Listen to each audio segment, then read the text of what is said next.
This is an extract from James Joyce's A Portrait of the Artist as a Young Man. It's an episode in which Stephen is walking around Cork with his father. Stephen walked on at his father's side, listening to stories he'd heard before, hearing again the names of the scattered and dead revellers who had been the companions of his father's youth. And a faint sickness sighed in his heart. He recalled his own equivocal position in Belvedere, a free boy, a leader afraid of his own authority, proud and sensitive and suspicious, battling against the squalor of his life and against the riot of his mind. The letters, cut in the stained wood of the desk, stared upon him, mocking his bodily weakness and futile enthusiasms, and making him loathe himself for his own mad and filthy orgies. The spittle in his throat grew bitter and foul to swallow, and the faint sickness climbed to his brain, so that for a moment he closed his eyes and walked on in darkness. He could still hear his father's voice. "When you kick out for yourself, Stephen, as I dare say you will one of these days, remember, whatever you do, to mix with gentlemen. When I was a young fellow, I tell you I enjoyed myself. I mixed with fine, decent fellows. Every one of us could do something. One fellow had a good voice. Another fellow was a good actor. Another could sing a good comic song. Another was a good oarsman or a good racket player. Another could tell a good story, and so on. We kept the ball rolling anyhow, and enjoyed ourselves and saw a bit of life, and we were none the worse of it either.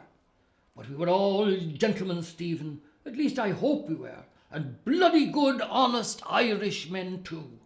That's the kind of fellows I want you to associate with, fellows of the right kidney.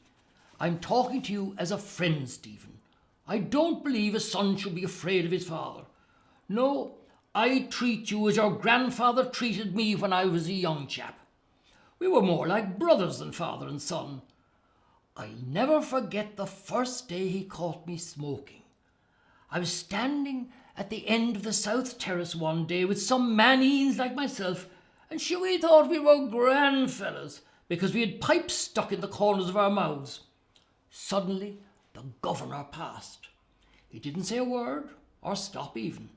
But the next day, Sunday, we were out for a walk together, and when we were coming home he took out his cigar case and said, "By the by, Stephen, I didn't know you smoked," or something like that.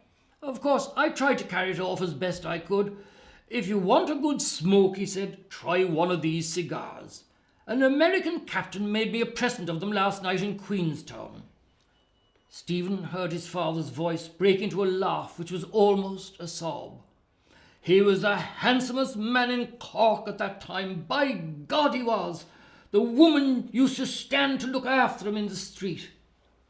He heard the sob passing loudly down his father's throat and opened his eyes with a nervous impulse. The sunlight, breaking suddenly on his sight, turned the sky and clouds into a fantastic world of sombre masses with lake-like spaces of dark, rosy light. His very brain was sick and powerless. He could scarcely interpret the letters of the signboards of the shops. By his monstrous way of life, he seemed to have put himself beyond the limits of reality. Nothing moved him or spoke to him from the real world, unless he heard in it an echo of the infuriated cries within him. He could respond to no earthly or human appeal. Dumb and insensible to the call of summer and gladness and companionship, wearied and dejected by his father's voice, he could scarcely recognize his own thoughts, and repeated slowly to himself, "I am Stephen Dedalus. I am walking beside my father, whose name is Simon Dedalus. We are in Cork, in Ireland. Cork is a city. Our room is in the Victoria Hotel. Victoria and Stephen and Simon, Simon and Stephen and Victoria, names."